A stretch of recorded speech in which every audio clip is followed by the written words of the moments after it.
এই ইন্ডেক্সগুলো যদি আমরা দেখি, যেমন অর্থনীতিতে বাংলাদেশ ভালো করেছে, যদিও সাধারণত ট্রানজিশনাল গভর্নমেন্টের সময় এমনটা দেখা যায় না।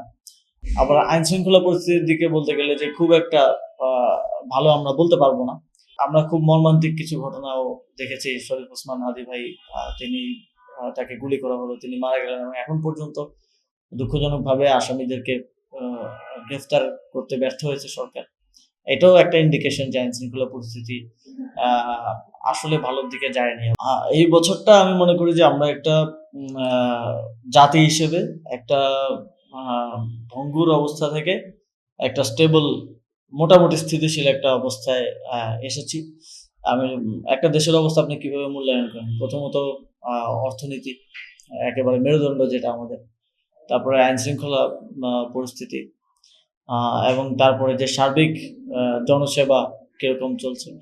এই ইন্ডেক্সগুলো যদি আমরা দেখি, যেমন অর্থনীতিতে বাংলাদেশ ভালো করেছে, যদিও সাধারণত ট্রানজিশনাল গভর্নমেন্টের সময় এমনটা দেখা যায় না। তারপরেও এই সরকার অর্থনৈতিক খাতে এক্সেপশনালি ভালো করেছে। আবার আইন শৃঙ্খলা পরিস্থিতির দিকে বলতে গেলে যে খুব একটা ভালো আমরা বলতে পারবো না।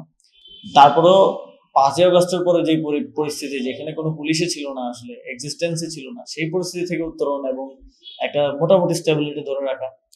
আবার বছরের শেষের দিকে এসে আমরা খুব মর্মান্তিক কিছু ঘটনাও দেখেছি। শরীফ ওসমান হাদি ভাই, তিনি তাকে গুলি করা হলো, তিনি মারা গেলেন এবং এখন পর্যন্ত দুঃখজনকভাবে আসামিদেরকে গ্রেফতার করতে ব্যর্থ হয়েছে সরকার। এটাও একটা ইন্ডিকেশন যে আইন শৃঙ্খলা পরিস্থিতি আসলে ভালোর দিকে যায়নি। এবং একজন প্রার্থী হিসেবে এটা প্রার্থী হিসেবে বলি, বা যারাই নির্বাচনের দিকে আগ্রহ সহকারে দেখছেন তাদের জন্য এটা একটা অশনি সংকেত।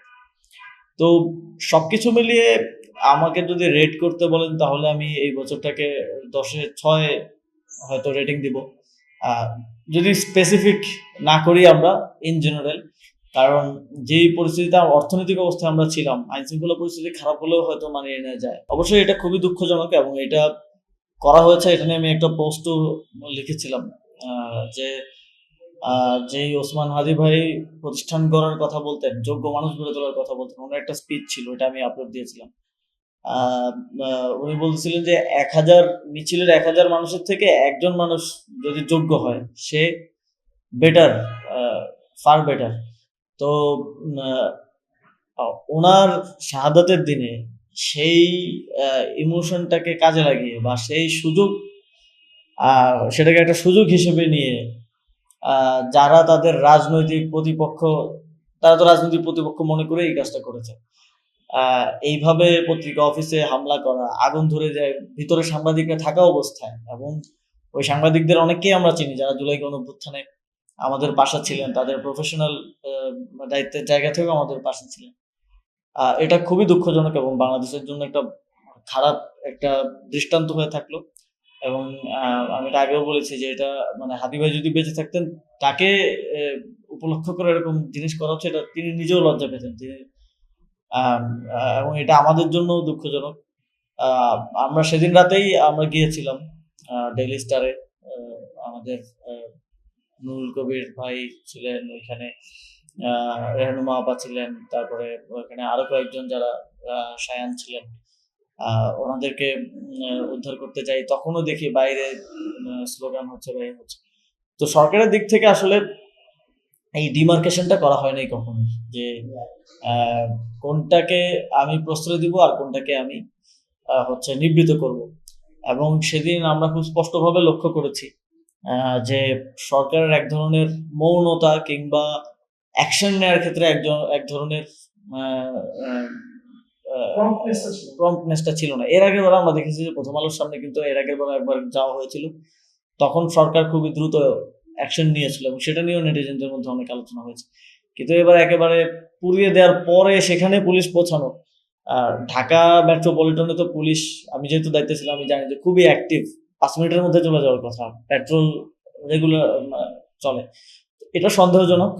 ইতিমধ্যে অনেক রাজনৈতিক নেতারা সন্দেহ তুলেছেন। আমার জানা মতে যে এনসিপির আহ্বায়ক নাহিদ ইসলাম তিনি বলেছেন যে সরকারের একটা অংশের মনোসম্মতিতেই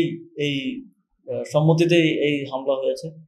তো আমিও কিছু ক্ষেত্রে আমি এটা সন্দেহ করি। তবে এটা আমাদের জন্য একটা অশনি সংকেত। কালকে আজকে প্রথম আলো ডেইলি স্টার হয়েছে, কালকে এটা হয়তো সময় টিভিতে হবে, কালকে এনটিভিতেও হতে পারে। তো এইটার আসলে এই জিনিসটার শেষ কোথায়? বা যদি কোনো পত্রিকার ব্যাপারে কোনো স্পষ্ট আহ, কিছু থাকে যে তারা কোনো আইন কিংবা দেশের যেই দেশ বিরোধী ষড়যন্ত্রের সাথে জড়িত কিনা, তাহলে এটা অবশ্যই সরকারের একটা মেকানিজম থাকা দরকার দেখায়, এবং সরকারের সে বিষয়ে সিদ্ধান্ত নেওয়া দরকার। বাট কোনো রাজনৈতিক গোষ্ঠী তাকে তার শত্রু মনে করছে বা আদর্শিক শত্রু মনে করছে বলেই সেখানে হামলা করাটা এবং এই ধরনের ঘটনার সুযোগ নেওয়াটা, ওসমান হাদি ভাইয়ের শাহাদাতের সুযোগ নেওয়াটা, এটা বাংলাদেশের ইতিহাসের জন্য একটা খারাপ দিক হয়ে থাকে।